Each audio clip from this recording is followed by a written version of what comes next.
It's noon by the time the fishermen have come back from sea, but despite spending the whole morning out there, their catch was just enough for their earnings for the day. The fishermen come from a village just 2 kilometers away from the jetty, the Portuguese settlement, where guragao or shrimp is used as the main ingredient in Malacca condiments, such as belacan and chinchalo. However, the fishermen said the shrimps have been in short supply for the last few years.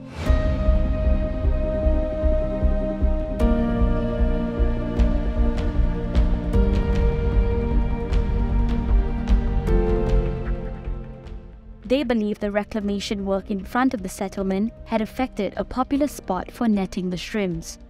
Martin Teixeira, the chairman of Save the Portuguese Community Action Committee, was himself a fisherman some 30 years ago. Teixeira said the shrimps used to come up to the coast near the settlement from June to December. So those 6-8 months of gurago is so plentiful that you cannot finish catching. The whole village is drying gurago. The whole village is preparing, belacan, chinchalo. The whole village is having that fragrant smell of cutlet being fried. And I say it was so beautiful then. Teixeira said the settlement had protested against reclamation projects since the 1970s, but their pleas had fallen on deaf ears. These reclamation projects have cost fishermen valuable fishing grounds and yield for not just shrimp, but also fish. Sean Marsh, a fisherman, said they were running out of fishing grounds due to past reclamation work. So our fishing area became very small. We throw net here wrong, we throw net there wrong. Buang sini sada, buang sana sada. After where you want us to throw net? Prior to the reclamation work, Marsh said he could earn about 25,000 ringgit after a month when out at sea. Now, he only manages to get 10,000 ringgit, but there are still other fishing-related expenses he would need to cover. 1 month I buy net around 5k.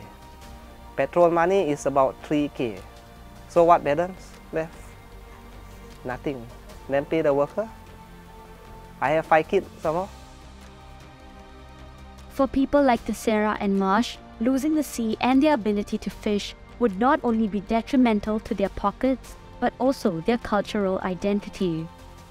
Teixeira said the fishermen are custodians of their heritage as descendants of early Portuguese settlers. They speak the language very fluently among themselves. They are the ones who carry on the tradition of knowing how to read the weather, a professional way, because they understand the sea, they understand the seasons, they know about weather. So, the fishing community supports the culture and heritage. Take them away, eventually even the language will disappear. The way of life will disappear. So it's very important.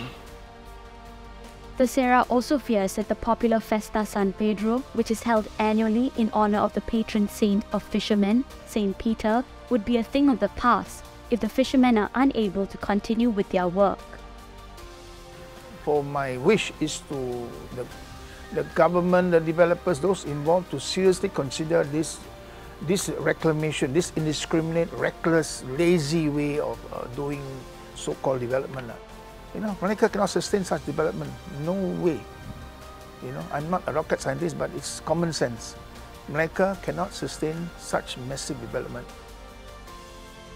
With another deep-sea port project taking shape on their doorstep, Teixeira said the settlement's only hope for survival is for the authorities to reconsider the plan.